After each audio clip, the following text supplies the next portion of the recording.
Will we ever be able to teleport? Is this going to ever be possible? Teleport. So take your body, turn it into energy, beam it over here, and reassemble it. Yes. I think a wormhole between those 2 points will come sooner than teleporting. In our lifetime? And a wormhole is just great. You just step through. You don't have to dematerialize and rematerialize. A wormhole is you're over here and you want to get here during the TV commercial. You bend space, you cut a hole through there, pop out, and there you are, and you got to cross the galaxy in seconds.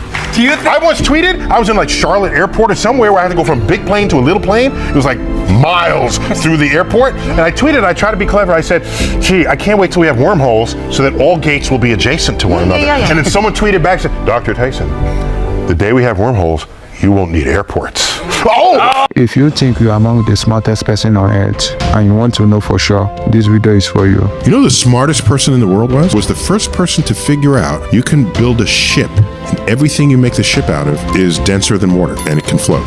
You can build a ship out of steel and have it float. It changed warfare. You don't have to build your boat out of wood, which is susceptible to cannonball fire.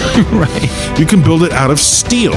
How do you get it to float? Because the part of the boat that sits below water is mostly air. The hull of the ship sits below water. So what matters is not that steel is heavier than water and air is lighter than water. It's the average density of that which you have plunked in the water. It's the total volume divided by the total mass. It has less mass than you think because most of it is air. The world has been lied to about those who made the pyramid. People don't believe that ancient humans had any intellect at all. And they say, oh, they couldn't have built this. It must have been by aliens. Give our freaking species some credit. So how do you explain these pyramids being on various continents, whether it's South America, whether it's Africa? So a couple of things. First, the most stable structure you can possibly build is a pyramid. Pyramids don't tip over. Okay. They don't get blown over in the wind. All right. And even when they erode and still keep a pyramid shape.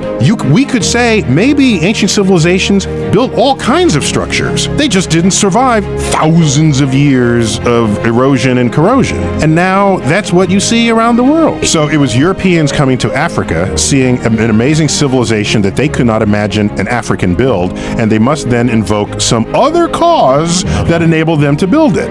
Excuse me, clever people come in all colors. Yep. All right? Okay. So just because you can't figure out how somebody built a pyramid doesn't mean the people who built the pyramid got help from aliens.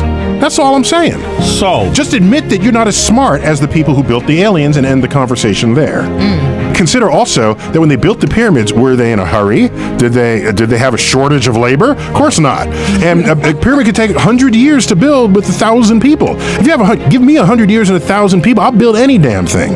Why should we spend money on space when we have so many problems here on Earth? Can you tell me what U.S. taxpayers gained by going to the moon 6 times from 1969 to 1972, other than a bag of rocks? I could speak on this for an hour, but I won't. I'm going to speak on it for 1 minute. When we went to the moon to explore the moon and turn around and photographed Earth, we discovered Earth for the first time. We went to the moon to explore the moon and we discovered Earth, not as your schoolroom globe, not with color-coded countries. Earth as the universe intended you to see it. And we're all down there together. Only when the photo of Earth from the moon was published, we say, hey, wait a minute, maybe we should ban leaded gas. Maybe we should ban DDT. Maybe we should clean up the Earth. Maybe we should clean up the water supply. Maybe we should clean up the air. There were some versions of those acts that existed, but the comprehensive version where everybody's behind them, that all happened. 1969, 70, 71, and 72. The Environmental Protection Agency was founded in 1970. So I ask you, what is the universe and the cosmic perspective it provides worth to you? Why should we promise to not kill each other in space when we are not successful at doing that here on Earth? And we don't even promise to not We kill don't each even other here on Earth. promise to do it here on Earth. Yeah. Who are we to say, oh, well, we'll kill each other in here, but in space we'll all hold hands? I don't have that much confidence in human conduct. Right. I become cynical over my years, and I'm angry. Demonstrate to me that on Earth you'd know how to not kill one another. Then I'll believe your space treaty. That's all I'm saying here. Make sure to subscribe and turn on notifications so you can watch more videos like this. Thanks for watching.